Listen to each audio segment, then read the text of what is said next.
नमस्कार, आप देख रहे हैं मैगजीन इंडिया और मैं हूं विशाल दहिया। शनिवार को अमेरिका के पेंसिल्वेनिया में अमेरिकी प्रेसिडेंशियल रेस के एक उम्मीदवार, रिपब्लिकन उम्मीदवार डोनाल्ड ट्रंप, जो कि भूतपूर्व राष्ट्रपति भी हैं, उन पर जानलेवा हमला हुआ। हालांकि वो बच गए, उनके केवल कान को छूकर गोली निकली, लेकिन इस हमले ने कई राजनीतिक समीकरण बदलते नजर आ रहे हैं अमेरिका में इस चुनाव को लेकर। और काफी महत्वपूर्ण इसलिए भी हो जाता है ये हमला क्योंकि पहला हमला नहीं है अमेरिका में किसी राष्ट्रपति पद के लिए जो चुनाव हो रहा है उसमें उम्मीदवार पर या फिर अमेरिकी राष्ट्रपतियों पर भी। दरअसल पहले सबसे पहला हमला 1865 में अब्राहम लिंकन जो थे उन पर हुआ था और जानलेवा हमला था। जॉन विल्किस बूथ ने उनको वॉशिंगटन में गोली मारी थी। उसके लगभग 100 साल बाद जो जॉन एफ कैनेडी, जो कि अमेरिका के राष्ट्रपति थे, 1963 में उन पर भी जानलेवा हमला हुआ था और इस बीच दो राष्ट्रपति और ऐसे हमलों में शिकार हुए अमेरिका के जो राष्ट्रपति, जिन्हें सिटिंग प्रेसिडेंट कहा जाता है। और जो राष्ट्रपति पद के चुनाव होते हैं अमेरिका में, उनके जो उम्मीदवार हैं, वहां पर भी, उन उम्मीदवारों पर भी कई बार हमला हुआ है। डोनाल्ड ट्रंप इसके ताजा शिकार हैं। 1912 में थियोडोर रूजवेल्ट, जिन्हें टेडी रूजवेल्ट भी कहा जाता है, उनको भी इसी तरह एक चुनावी सभा से ठीक पहले गोली मारी गई थी और उन्होंने छाती में गोली लगने के बावजूद अपना भाषण पूरा किया था। डोनाल्ड ट्रंप ने भी गोली लगने के बाद एक तस्वीर जो कि बहुत वायरल हो रही है, उसमें साफ दिखता है कि उन्होंने अपना हाथ ऊपर उठाया और फाइट फाइट शब्द बोला, यानी कि हम लड़ेंगे। तो इससे क्या राजनीतिक समीकरणों में बदलाव हुआ है, किस तरह से जो अमेरिकी चुनाव है 2024 का, वो प्रभावित होता दिखाई दे रहा है। और जो सुरक्षा की बात है, जो अमेरिका में गन कल्चर है या फिर जो राष्ट्रपति हैं और राष्ट्रपति पद के उम्मीदवार हैं, उनकी सुरक्षा को लेकर जो चिंताएं बढ़ गई हैं, उस पर ये सब आज हम चर्चा करेंगे। हमारे साथ मेरे सहयोगी हर्ष रंजन एक बार फिर से जुड़ गए हैं। हर्ष जी, वरिष्ठ पत्रकार हैं आप, आपका स्वागत है एक बार फिर मैगजीन इंडिया में। आप बहुत ही महत्वपूर्ण खबरें अमेरिका से आ रही हैं। 48 घंटे के लगभग हुआ है और इस 48 घंटे में कई चीजें, कई समीकरण बदलते दिखाई दे रहे हैं, जैसे कि सिंपैथी वेव एक कहा जा सकता है, जैसे कि ट्विटर जो पहले होता था अब उसे एक्स कहा जाता है। एलॉन मस्क जो कि टेस्ला के मालिक भी हैं, वो खुलकर डोनाल्ड ट्रंप जो रिपब्लिकन उम्मीदवार हैं उनके समर्थन में आ गए हैं। हालांकि पहले भी वो समर्थन करते दिख रहे थे, लेकिन अब उन्होंने खुलकर उनका समर्थन किया है। और इस तरह की अगर थोड़ा सा कंपैरिजन भी अगर करके देखें, क्योंकि हिंदुस्तान में, भारत में भी हमने देखा है, जब Indira Gandhi sitting prime minister थी, उनकी जब हत्या हुई तो उसके बाद राजीव गांधी के नेतृत्व में कांग्रेस पार्टी को पूर्ण बहुमत की सरकार बनाने को मिली। 1991 में जब राजीव गांधी की बीच चुनाव में हत्या हो गई थी तो उसके बाद फिर कांग्रेस की सरकार भी आई थी। बाकी देशों में भी इस तरह के वाकयात हमने देखे हैं। आपको क्या लगता है, क्या ये एक डिफाइनिंग मूवमेंट कहा जा सकता है 2024 का, जो अमेरिका का राष्ट्रपति पद के लिए चुनाव है वो, उसमें? विशाल, देखिए, अगर आपके सवाल का मैं संक्षेप में जवाब दूं तो इसका जवाब सिर्फ और सिर्फ हाँ होगा कि हाँ, ट्रंप पे जो कातिलाना हमला हुआ है इसने पूरे अमेरिकी चुनाव की रूपरेखा बदल दी है। वैसे भी ट्रंप बहुत कड़ी टक्कर दे रहे थे और शायद जो बाइडेन, जो डेमोक्रेट के प्रेसिडेंट हैं अभी, उनसे कहीं आगे थे। जिस तरीके से परफॉर्म किया था डिबेट में भी, पुअर परफॉर्मेंस मैं कहूंगा जो बाइडेन का, उसके बाद ये आगे थे। फिर भी एक थी कि अगर कहीं कैंडिडेट बदले और जनता का कहीं मूड बदले तो एक टक्कर की तरह दिख रही थी, एक जोरदार टक्कर डोनाल्ड ट्रंप दे रहे थे, पूर्व राष्ट्रपति। लेकिन शनिवार को हुए उन पर हमले के बाद, जो पेंसिल्वेनिया में हुआ, जिसका इंट्रो आपने डिटेल में बताया, पूरे अमेरिकी चुनाव की जो दिशा है वो बदल गई है। एक सिंपैथी का वेव वहां के 50 स्टेट में मुझे लगता है कि लोगों के प्रति आ चुका है, डोनाल्ड ट्रंप के प्रति। और इसका नतीजा ये होगा कि जो रिपब्लिकन उम्मीदवार हैं बाकी के इलाके में भी, उनकी भी जबरदस्त जीत होगी। हालांकि अमेरिकी चुनाव में उसका बहुत मतलब नहीं है, क्योंकि प्रेसिडेंट को चुनते हैं लोग और प्रेसिडेंट आने के बाद अपनी सरकार चलाते हैं। उस पर हम फिर कभी चर्चा करेंगे कि अमेरिकी चुनाव जो है राष्ट्रपति का, वो भारत के या दूसरे देशों के चुनाव से कैसे भिन्न है। लेकिन जी। आज का जो आपका सवाल है, जी हाँ, वो पूरी तरीके से उन पर हुआ हमला अमेरिकी वोटरों में सिंपैथी के वेव में बदल चुका है और अब इनकी भारी जीत होने जा रही है। मुझे इसमें कहीं कोई संदेह नहीं लगता। अपनी बात को जस्टिफाई करने के लिए विशाल, मैं हाँ, 2 हाँ। बातें कहूँगा। देखिए, वहाँ एफबीआई का बयान सुनिए। एफबीआई ने साफ कहा है कि ये उन पर हमला जो था, ये साधारण हमला नहीं था, ये कातिलाना हमला था और उस पर उस हिसाब से ही मामला चलाया जा रहा है। दूसरी बात कि जो सीक्रेट सर्विसेज अमेरिका की होती है, पूरी दुनिया में पॉपुलर हैं, लोग जानते हैं सीक्रेट सर्विसेज को और कैसे वो काम करते हैं। कई फिल्मों में अगर आपने देखा हो तो आपने देखा होगा। और जो राष्ट्रपति और पूर्व राष्ट्रपति होते हैं, उनकी सुरक्षा की जिम्मेदारी सीक्रेट सर्विस को होती है। उस पर भी पहली बार सवालिया इस सवालिया चीजों निशान। पे सवालिया निशान खड़े हो गए हैं कि आखिर वो सीक्रेट सर्विस क्या कर रही थी। यानी कि एक तरीके से प्रेजेंट गवर्नमेंट की, प्रेजेंट प्रेसिडेंट की, डेमोक्रेट्स की ये फेलियर के रूप में देखा जा रहा है। और तीसरी बात और अंतिम बात मैं बताऊं, यही वजह है शायद कि आपने देखा होगा कि अचानक से राष्ट्रपति जो बाइडेन काफी नरम पड़ गए। उन्होंने अपने सारे ट्वीट जो डोनाल्ड ट्रंप पर एक चुनावी हमले के तौर पर हो रहे थे, अपनी पार्टी के द्वारा, अपने कैंडिडेट्स के द्वारा, अपने समर्थकों के द्वारा, उनको तत्काल प्रभाव से बंद कराया। उन्होंने इस हमले की बहुत बड़ी आलोचना की, इसकी जांच करने का दावा किया। तो जब प्रेसिडेंट जो हैं वर्तमान में स्वयं वो कैंडिडेट हैं और वही अब इनके समर्थन में आ गए, बहुत माइल्ड डाउन हो गए, टोन डाउन ये हो गए, तो आप समझ सकते हैं। ये बहुत महत्वपूर्ण बात है और जो बाइडेन पर हम जरूर आएंगे, डेमोक्रेट्स पर जरूर आएंगे, लेकिन अभी रिपब्लिकन उम्मीदवार डोनाल्ड ट्रंप पर ही रहते हैं। आपने 2-3 बातें बताई, काफी महत्वपूर्ण है। पहला तो ये कि जो सीक्रेट सर्विस है उस पर सवालिया निशान खड़े हो रहे हैं। हालांकि इसके अलग अलग पहलू हैं, जब जांच पूरी होगी तभी ये सच सामने आ पाएगा कि कमी पेशी कहाँ रह गई थी। लेकिन इसमें कोई शक नहीं है कि ये कातिलाना हमला था, ये असैसिनेशन अटेम्प्ट था डोनाल्ड ट्रंप पर, जो कि भूतपूर्व राष्ट्रपति भी हैं और इस चुनाव में रिपब्लिकन उम्मीदवार भी हैं। लेकिन एक बड़ी बात जो यहाँ है वो ये है कि डोनाल्ड ट्रंप अपने पूरे जीवन में, खासतौर पे पब्लिक लाइफ में, काफी विवादों से घिरे रहे हैं।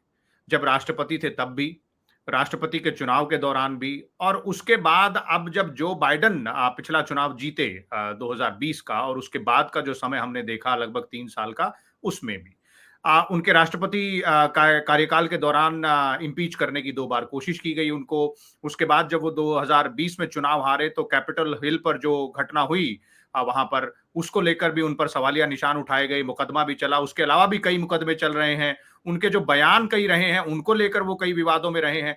तो क्या इस असैसिनेशन अटेम्प्ट के बाद, इस कातिलाना हमले के बाद, वो सब जो विवाद थे वो पीछे छूट गए और अब आप कह रहे हैं कि वो जो रेस है उसमें वो कहीं दूर आगे निकल गए हैं जो बाइडेन से और डेमोक्रेट से?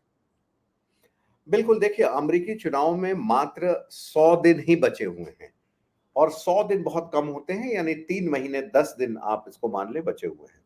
और ऐसे वक्त में, इतने कम समय में, जो एक सिंपैथी की लहर उनके प्रति चल पड़ी है, उसको देखते हुए ऐसा नहीं लगता है कि इसमें अब कोई बदलाव आएगा।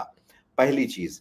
दूसरी चीज जिसका आप जिक्र कर रहे थे कि उन पर कई तरीके के आरोप लगे और उनके खिलाफ जांच भी हुई।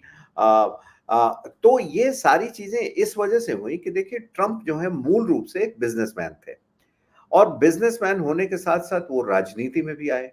वो मूल रूप से राजनीतिज्ञ नहीं थे, मूल रूप से बिजनेसमैन थे। इसलिए राजनीति की जो बारीकियां होती हैं कि कब कहां क्या बोलना है ताकि एक बेहतरीन नैरेटिव सेट हो, उसमें पहले टर्म में कहीं ना कहीं वो फेल हुए। क्योंकि देखिए, 3 चीजें होती हैं, जो आप सोचते हैं, जो बोलते हैं और जो करते हैं। ये चीज एक इंसान को महात्मा तो बना देता है, लेकिन दरअसल किसी भी देश की राजनीति हो, वहां महात्माओं की जरूरत नहीं होती। इसलिए राजनीति में आप क्या सोच रहे हैं, क्या बोल रहे हैं और क्या कर रहे हैं, इन तीनों के बीच अगर कोई तालमेल नहीं हो, तो भी आप एक बेहतरीन पॉलिटिशियन साबित हो सकते हैं, कम से कम। एक ट्रंप की इ- इस जी, आपने बिल्कुल सही कहा। अब आपने जो बाइडेन की बात की थी, अब चुनाव का दूसरा पहलू जो बाइडेन भी है, चुनाव का दूसरा पहलू डेमोक्रेट भी, क्योंकि अमेरिकी चुनाव में रिपब्लिकन बनाम डेमोक्रेट ही रहता है। दोनों पार्टियों के जो नेता हैं, लोग हैं, वो अपना रिप्रेजेंटेटिव हैं, वो अपना एक उम्मीदवार तय करते हैं और उम्मीदवार तय हो चुका है। रिपब्लिकन की तरफ से डोनाल्ड ट्रंप उम्मीदवार थे। डेमोक्रेट्स की तरफ से सिटिंग प्रेसिडेंट जो बाइडेन है, वो उम्मीदवार हैं। अब जो बाइडेन के लिहाज से अगर इसे देखा जाए तो उन पर पिछले कुछ हफ्तों से ये दबाव बढ़ता जा रहा था। खासतौर पे जो पहला प्रेसिडेंशियल डिबेट हुआ, उसमें जो उनका प्रदर्शन अच्छा नहीं रहा, उसके बाद उन्हीं की पार्टी की तरफ से वो दबाव लगातार बढ़ता जा रहा था। तो आपको क्या लगता है कि क्या वो विवाद भी समाप्त हो गया, अब जो बाइडेन ही चुनावी मैदान में रहेंगे? देखिए विशाल, वैसे तो राजनीति में कब क्या हो जाए ये कहना मुश्किल होता है, कौन पार्टी क्या करे।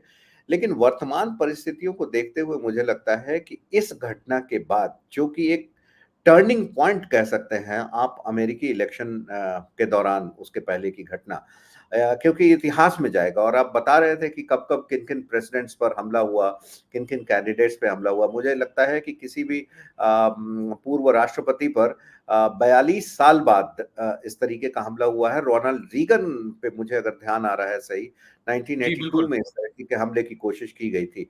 उसके बाद एक लंबा अंतराल रहा था, ये रहा था। तो इतिहास में जाएगा, ये टर्निंग पॉइंट है।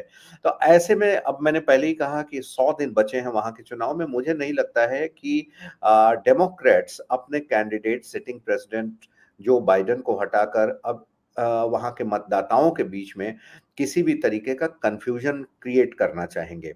लेकिन अगर उन्हें डेमोक्रेट्स को ये सोचना था तो पहले ही सोचना था, 2 वजहों से। पहली वजह तो ये है कि देखिए, जो बाइडेन का इतिहास अगर देखें तो ये वहाँ के वाइस प्रेसिडेंट रहे थे जब 2012 के आसपास, अ, मैं नाम बैरक भूल रहा ओबामा हूँ। बैरक बराक ओबामा ओबामा, हाँ, बराक ओबामा जब राष्ट्रपति वहाँ हुआ के करते थे। 2 जी। टर्म के प्रेसिडेंट थे, तो ये वाइस प्रेसिडेंट हुआ करते थे। और वाइस प्रेसिडेंट का आम तौर पर किसी भी देश में कोई काम नहीं होता है। जब प्रेसिडेंट नहीं रहें या छुट्टी पे जाएँ या बीमार पड़ें तो शायद इनकी ज़िम्मेदारी होती है, तो वहाँ भी वैसा ही है, सिवाय कुछ फ़ॉर्मेलिटीज़ के ज़्यादा नहीं है। केवल लेकिन केवल आने सीनेट की कार्रवाई को संभालना उनकी एक बड़ी ज़िम्मेदारी है। बस जैसे भारत में आप देखते हैं कि कुछ काम नहीं है तो राज्यसभा के वो सभापति के रूप में उपराष्ट्रपति होते जी, हैं। जी, जी, वरना कुछ काम ही नहीं रहेगा उसके अलावा। तो ये संविधान में ऐसा बाबा साहब को धन्यवाद देना पड़ेगा कि उन्होंने कुछ बनाया कि उपराष्ट्रपति भी थोड़ा-सा व्यस्त रहें। बहरहाल, तो उनकी उम्र भी हो गई है और उम्र, आपने देखा कि लगातार वहाँ अब सारी दुनिया में अगर आप देखें तो young prime minister, young president, इनकी बारी है। चाहे आप इटली देखें, यूके देखें, फ्रांस लेकिन देखें, लेकिन जर्मनी लेकिन देखें। लेकिन हर्ष जी, उम्र के लिहाज से डोनाल्ड ट्रंप और जो बाइडेन में जी। कोई खास अंतर नहीं है। जी, बिल्कुल ठीक बात है, कोई ख़ास अंतर नहीं है, लेकिन given a choice between the 2, Donald Trump उनसे थोड़े युवा हैं, थोड़े एग्रेसिव हैं, खुल के अपनी बातें कहते हैं। और दूसरी एक महत्वपूर्ण मुद्दे पर मैं आना चाहता हूँ कि अपने 4 साल के कार्यकाल के दौरान, पिछले, चूँकि अमेरिका में चुनाव 4 साल पर ही होते हैं, इस दौरान आप जो बाइडेन की जो फैसले हैं या जो गवर्नेंस है, उनको अगर आप देखें तो उसको 2 भाग में बाँटा जा सकता है। एक तो इंटरनेशनल अफेयर्स, जो दूसरे देशों के साथ उनके संबंध रहे, और दूसरा जी। इंटरनल डोमेस्टिक लेवल पे। इंटरनेशनल अफेयर्स की मैं पहले चर्चा कर लूँ। बड़ी घटना हुई उनके कार्यकाल में, रूस और यूक्रेन युद्ध हुआ और उसमें किस तरीके से उन्होंने यूक्रेन को पहले काफ़ी कुछ चढ़ाया, फिर बीच में यूक्रेन को जो एक्सपेक्टेशंस थे यूक्रेन के, उस तरीके से उनको सहायता नहीं दी। और क्या हुआ कि अमेरिका जैसी महाशक्ति होते हुए भी, नाटो के साथ होते हुए भी, ये युद्ध देखिए 2.5 साल से खिंच गया है। Nobody is able to do anything in this matter. So ये तो एक चीज़ है। दूसरी चीज़ ये है कि डोमेस्टिक लेवल पे आप देखें, अमेरिका में बहुत लंबे वर्षों से ये माँग चली आ रही है कि वहाँ का जो ओपन गन कल्चर है, उस पे नियंत्रण किया जाए। यानी अमेरिका में आप गन वैसे ही खरीद सकते हैं जैसे यहाँ बाज़ार से दुकान में जाके आप साइकिल खरीद सकते हैं। इसकी वजह ये है कि वहाँ लाइसेंसिंग की जो प्रक्रिया है, वो बेहद आसान है।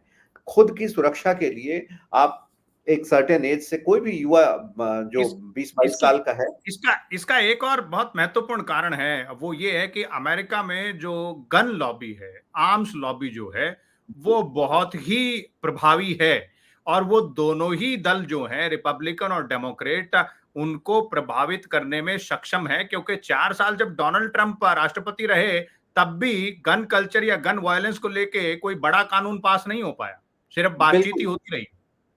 बिल्कुल, बिल्कुल ये होती रही और लगातार चुनावी मुद्दा ये ज़रूर रहता है, कहीं छोटा-सा ज़िक्र ज़रूर रहता है, लेकिन विशाल आप बिल्कुल ठीक कह रहे हैं कि प्रेज़िडेंट चाहे कोई भी आए, गन लॉबी के सामने वो झुकता है।